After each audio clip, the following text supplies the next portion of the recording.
All right, so it's officially the start of the fourth quarter, which means it's time to go over exactly what's in my wallet from October through December of 2025. And we're going to start off here by talking about two no annual fee credit cards that have rotating categories that are now effective for the next 3 months. And those are going to be the Discover It cashback card along with the Chase Freedom Flex. So on the Discover It card, the categories right now are for Amazon.com as well as drugstores. So during the fourth quarter, I'm going to be able to earn 5% cash back on up to $1,500 of combined purchases across those two things. Now, unfortunately, my first year cashback matching bonus with Discover ended last month in September, where I earned $176.28 in total, which Discover is going to match with another $176.28. So that's over $350 that I'm getting back, which I'm pretty happy with. I honestly didn't get that much use out of this card during Q3 because the category of gas stations was the exact same on the Chase Freedom Flex, where I just preferred to earn the Chase points instead. But since I don't have any other credit card earning anywhere near 5% back on Amazon, that's where I'm just going to be using my Discover It the most to finish out 2025. And actually, earning 5% on Amazon is going to be perfect timing because I'm about to be moving into a house that my wife and I just bought and we're super excited for. So I know there's going to be a ton of things that we'll need to buy on Amazon for that, like household supplies, maybe some light furniture, and other miscellaneous things. And then over on the other rotating category card for the Chase Freedom Flex, I'm honestly kind of disappointed with how they set things up this quarter. So right now, this card is going to earn 5% back, or really 5x points per dollar on Chase Travel, department stores, and Old Navy. And that's also going to be for up to $1,500 in spend on that stuff.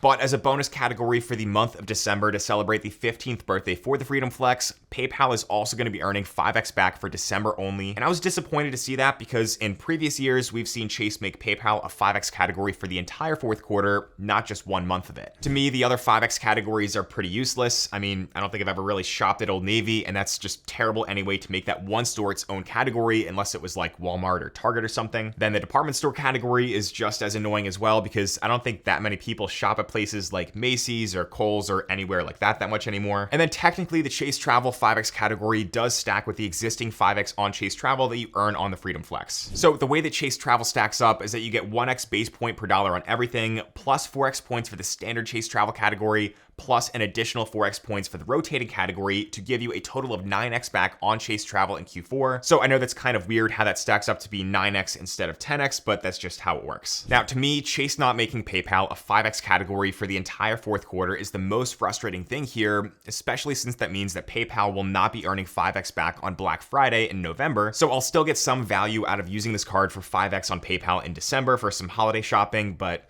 yeah, I had to call this out here because it is something that I would consider a small devaluation to the Freedom Flex this year. All right, now next here, we're going to talk about some big change-ups that I am making to my credit card strategy because of the fact that my wife and I are now homeowners. So the first card that's going to be impacted by this in my wallet setup is going to be the Citi Custom Cash. Now, the Custom Cash has no annual fee and it earns 5% back, or really 5x Citi thank you points per dollar on your top eligible spend category each billing cycle for up to $500 spent. And normally this has just been my go-to gas credit card to optimize that area of my budget. However, since home improvement stores are also one of the eligible categories to earn 5x points, what I'm going to be doing throughout the next few months is I'm only going to use my custom cash card at places like Home Depot whenever I have to go out and buy any typical household things, and that's going to basically lock that in as my highest spend category by default. To me right now, spending at Home Depot is going to be much more likely to use up the full $500 spending cap of earning 5x each monthly billing cycle compared to the gas category, and obviously if I have to buy something that's related to the house and it's cheaper somewhere else, then I'll just shop around for the best price first. But if it does make sense to go to a home improvement store, then I'll be all set with my custom cash. Now, because my custom cash is going to be moving out of my gas station slot in my wallet, that means that I am going to be moving in my Citi Strata Premier to be my new gas card for me and my wife. And I've said this before, but I think it's true now more than ever that the Strata Premier is one of the most underrated premium credit cards in the game right now. So this card is going to earn 3x on gas and EV charging, which again is what I'm using it for, but it also earns 3x on air travel and hotels, 3x on restaurants, and 3x at supermarkets, all for only a $95 annual fee. And those points can now transfer directly to American Airlines Advantage miles at a 1-to-1 rate. American miles are a super valuable currency, and premium Citi credit cards like this are the only way to transfer directly over to them. Plus, at the time of filming this, in early October, there's a few really great transfer bonuses going on from Citi to Avianca, Turkish, and Virgin, which all last through October 18th. Now, before I get to the rest of the credit cards in my wallet, just a quick reminder here to go ahead and subscribe down below below if you haven't already, because it truly is the best way to help us reach more people. And while you're down there, make sure to also subscribe to our free newsletter, Wiser Wallet. With that newsletter, we're able to send you guys way more content on top of our normal YouTube uploads. So every Tuesday and Friday, my team and I find the best deals, credit card offers, point redemptions, or other ways to save you money. And then we just send those things right to your inbox with an easy to read email that recaps anything you need to know. Also, as a way to say thanks for signing up for Wiser Wallet, we're going to send you our free cent per point calculator that I like to use to help me decide whether or not I'm getting a good deal when I want to book something with my credit card points. So again, all that is going to be linked down below underneath that YouTube subscribe button. All right, now one other credit card that I want to talk about next here that's also related to being a homeowner is of course the Bilt MasterCard. And with Bilt, I'm really just kind of waiting to finally see how they're going to begin allowing people to earn points on their mortgage. Now, Bilt's popularity exploded over the past few years by giving people the ability to earn points on their rent, which is exactly why I got this card myself. But a few months ago, they released a letter to members that discussed Bilt 2.0, which includes new cards, a move away from Wells Fargo, and the feature to earn points on both rent and mortgages. They're saying there's going to be more details in early fall about all that stuff, but the official launch is going to be in February of 2026. So at this point, I'm really just waiting to hear what those details are before I can really say how this credit card is going to fit into my wallet as I now begin to pay a mortgage. Now, Bilt did also say that it closed a big funding round, which included a $100 million investment from United Wholesale Mortgage. So now these two companies are pretty much expected to join forces, and I think that's going to be part of how they're going to bring us points on mortgages. But we'll see what happens and what details we get now that it is early fall, so stay tuned for a video update on that as soon as we learn more. All right, next here in my wallet for this quarter, we've got my Amex Gold card, which is pretty much going to be my go-to choice to earn 4x points at restaurants worldwide, as well as 4x points on groceries at US supermarkets. So this one doesn't really need that much explanation for groceries because it is going to be still one of the best cards in the game for that. However, what's a little bit different about this card moving forward right now is that when it comes to restaurant spending, I'm now actually going to be throwing in the Amex Platinum card every now and then as well, because both of these cards here are now going to come with credits that work at select restaurants that are a part of Resi. So the Amex Gold gets $50 in statement credits semi-annually from January through June and then July through December. So every 6 months, I can get $50 in value if I'm dining out at a Resi restaurant, which is easy value for me since there's a ton of great ones that I already go to around where I live. But then of course, just the other week here, American Express announced some massive new changes to the Amex Platinum card as well. And one of those changes was the addition of $100 in quarterly credits that goes towards Resi restaurants also, which I get every 3 months. Now, I just managed to use one of those $100 Resi credits in September for Q3 on my Platinum card for this one restaurant that my wife and I like to go to in Philly. But now that it's the fourth quarter, that means I'm going to get another $100 Resi credit on the Platinum card to go along with my still unused $50 Resi credit on the Gold card. Now, I know that some people are thinking this is all going to get a little bit too complicated to keep track of if they have both of these cards and both of these Resi credits on these two cards with different timelines. But to me, honestly, keeping track of this stuff is just all a part of the credit card game for optimizing things, so I'm okay with it. I know that I'm going to use both of those credits on either 2 separate date nights when I'm out with my wife, or on one date if our bill plus the tip is close to $150 total, then I have no problem doing a little bit of extra work and just splitting that bill up into $100 on the Platinum card and then $50 on the Gold to use up both of those credits at once. So yeah, let me know what you guys think about these Resi credits on these two Amex cards now, because to me, I like them and I know I'm going to get good value from them for money that I was going to spend anyway. But to other people out there, it's becoming a bit too much work and I understand that. Now, my Platinum card is also going to get used to pay for our Hulu Plus Live TV subscription, since we get $25 back per month on that from the updated digital entertainment credit on this card, which is now up from $20 per month. But we may also switch over to YouTube TV now, since it does look like that is slightly cheaper than Hulu, and it's also now covered under this credit as well after this update. I'll use a bunch of the other new Amex Platinum credits also, like the Lululemon credit, and probably even the interesting Aura Ring credit to buy maybe like a Christmas gift or something like that, because I do like using my own Aura Ring already. But other than the credits on this card and the occasional Amex offers, the Platinum doesn't really see that much spending for me. I mentioned this in my full overview of the card's update, but I really do wish that Amex added some more spending multipliers to the Platinum with this refresh. And then I'm also going to have to consider keeping it or canceling it when my annual fee hits my account in February. So I'm glad at least I have 4 months or so to use up all the features and benefits to then decide if the new $8.95 annual fee is worth paying now. All right, next here, let's go ahead and move back over to Chase to talk about the Sapphire Reserve card that I'm also going to have in my wallet for select use cases this quarter. But the way that I'm going to be using this card is going to change pretty dramatically on October 26th. That's because I'm an existing card holder, so technically right now I'm still getting all the old benefits of the previous version of the CSR right now, which includes earning 3x points on all travel. So that means this has been my go-to card for things like rental cars, train rides throughout Europe, ride shares, and really anything in between that would count as sort of a miscellaneous travel expense. But on October 26th, Chase says right here on their website that existing cardholders like myself who have had this card before the major refresh will now have access to all the new credits and benefits on that date. And since my annual fee is not going to hit my account until around May of 2026, that means that just like the Amex Platinum,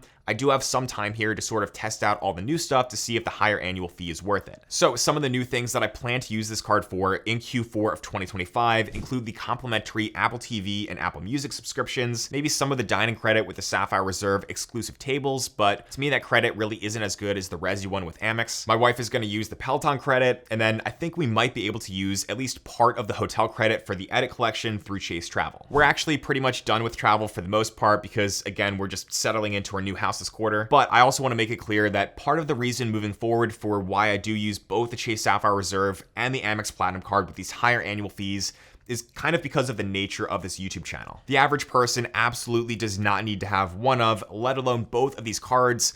And then one more thing here that I also wanted to add about these two top tier travel cards that are competing against each other is that because I've made videos covering the changes on both of them, I get to go and read all the comments and feedback that people have. So just to give you guys the summary of what all of you are collectively saying, surprisingly, the more expensive Amex Platinum card has received much more positive feedback than the Chase Sapphire Reserve has, and that's been a little bit surprising to me, but I guess I do understand. You can go ahead and watch both those videos I made covering those changes on those two cards and then read the comments for yourself to see what I mean. And don't get me wrong here, there's definitely still a lot of negative feedback on both these updates. But yeah, I did find that kind of interesting, and I thought you guys might too, that people generally do think the Amex Platinum update is more favorable than the one on the Chase Sapphire Reserve. Now, for miscellaneous personal expenses for both my wife and I, we're going to be using either the Chase Freedom Unlimited or the Capital One Venture X as our catch-all card this quarter. And that's because the Freedom Unlimited earns 1.5x Chase points per dollar on the all other purchases category, while the Venture X earns 2x Capital One miles on all other stuff. I've talked about this before, but the reason why we sometimes do choose to go with the Freedom Unlimited is that we like to use this card whenever we want to have more Chase points to transfer and redeem for Hyatt stays by combining the points with my Sapphire Reserve. But if we're not really trying to earn Chase points, then it obviously makes more sense to just go with the higher 2x rate on the Venture X. So right now we've got a decent amount of Chase points saved up, but honestly it never really hurts to earn more of those because we do have some other Hyatt stays that we're looking to book for 2026. So I think we're probably going to split our spending across these two catch-all cards, but if we do have a really big expense or something like that that's over $1,000, then we'll likely try to optimize that by using the Venture X to get 2x back. Again, there's no true right or wrong way to do things in the credit card game as long as you're being responsible. So my opinion here is that as long as you have a purpose behind why you're doing something, then it's all good to me. And that is going to lead me to my business credit card of choice next year, which is going to be the Chase World of Hyatt business card that I'm just going to use for pretty much any business spend that I have this quarter. Now, the reason for using this card like that right now is because I'm currently 8 nights away from getting 60 qualifying Hyatt nights in 2025. So if I reach those 60 nights, then I'm able to renew my top tier globalist status through February of 2027. I currently have globalist through February of 2026, so getting that would just be really great here because this level of status with Hyatt is super valuable to us, and we do love going to Hyatts for what they offer and the value that the points have compared to other programs. So the cool feature that's available on this World of Hyatt business credit card is that for every $10,000 that I put on this card in a given calendar year, I get 5 tier qualifying nights, and I'm very close to hitting that amount again, which would push my total stays up to 57 nights this year. Then, because I don't really have any other Hyatt stays that are planned right now, I'll probably just do what's called a mattress run and go to one of my local Hyatt Place properties. So I'll book a 3-night stay to stay there for the remaining 3 nights, and then I'll get my globalist status. I know that sounds like too much effort to a lot of people out there, but it is super common in the whole world of points and miles, and I kind of love finding little tricks like that to get status that I do find valuable. And then next year, I also have my standard Schwab Schwab Bank Visa Platinum debit card in my wallet just in case I ever have to access any cash for some reason. So what I like to do with this debit card is just keep maybe a few $100 in a Schwab investor checking account that this card is linked to, and then that account and this card give me unlimited ATM fee rebates for cash withdrawals worldwide. I've actually used this benefit a ton, and it's honestly really great whenever I'm traveling to another country and there's not any fee-free ATMs that otherwise I might have access to here in the US. And so whenever I need some cash, I could just use any ATM that I find without the worry of having to pay any of my own out-of-pocket fees. So let me know what you guys think about my wallet setup this quarter with the cards that I'm using, and let me know what's in your wallet as well by leaving a comment down below. And if you want to check out my full thoughts on any of those updates to both the Amex Platinum card as well as the Chase Sapphire Reserve, then make sure to go ahead and check out either one of the videos on the screen next. But as always, thanks so much for watching.